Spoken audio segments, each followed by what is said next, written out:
repo yaradılıbdır. Hal-hazırda Next-dən əvvəlki videoda əlavə elədiyimiz, yeni yaratdığımız daha doğrusu appimiz buradadır.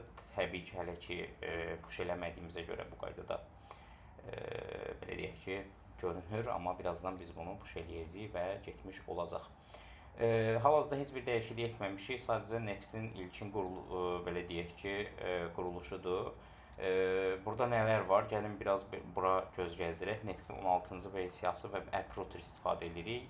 Burada müəyyən dəyişikliklər də var ki, gəlin onlar haqqında da danışmış olaq.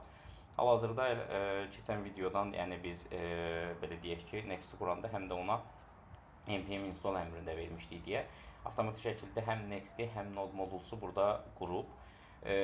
Bunları artıq bilirik. Burada isə bizim əsas məsələ appimiz var və Next 16-nın defaultunda əslində belə deyək ki, source directory-dan istifadə etmir. Bu əslində developera məxsus bir şeydir. Ürəyiniz istəyirsə, məsələn, burada hər hansısa kök faylda daha doğrusu bir belə deyək ki, source fayl düzəldib, directory düzəldib, ora yerləşdirə bilərsiniz. Amma məqsəd burada nədir? Məqsəd burada əslində elə App Router-un belə deyək ki, əsas dəyişikliklərindən biridir və elə default olaraq necə veribsə o qaydada gedəcəyik. Appin içərisində bizdə Favicon-a Global CSS və ilkin layout-la Page TSX-i verib. Təbii ki, bunları editləyəcəyik birazdan. Daha sonra public var ki, public-in içərisinə təbii ki, yəni fayllarımızı falan yerləşdirə bilərik. Bu da aydın məsələdir, getib orada bilirik. Burada belə deyək ki, təzə, əslən maraqlı olan 2 dənə faylımız var. Bunlar nədir?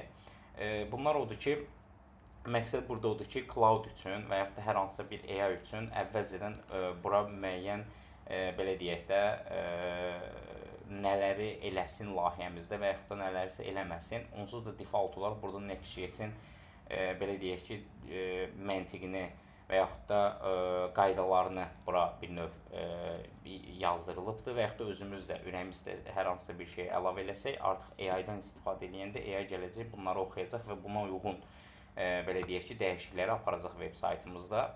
Digərləri config faylıdır. Burada əsas bizə lazım olacaq Next config, hansı ki, bura həm Next localization-ı qoşanda da bizə bu lazım olmuş olacaq, şəkillərlə optimizasiyasında da bu hissə bizə lazım olmuş olacaq.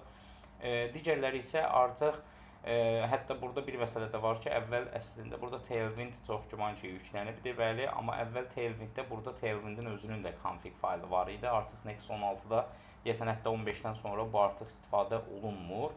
Nəticə etibarilə burada bir dənə bu hissədə Tailwindi default olaraq qoşur bu config faylında, yəni tailwind.config.js artıq ehtiyac qalmır.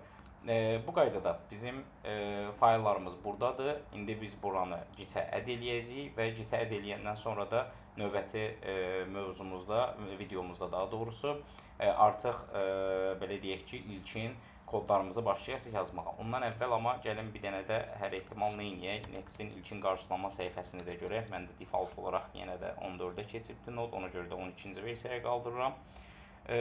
Bunu gəlin elə yarından dev modundan işə salmış olaq. Və nəticə etibarilə bura qayıdıb baxırıq Next-in hal-hazırda Next 16-da qarşılama səhifəsi bu qaydadadır. Neyniyəcəyik biz buranı? Bunların hamısını siləcəyik və keçən videolarımızda gördüyümüz dizaynı o hissədə etməyə çalışacağıq. Növbəti videoda görüşənədək.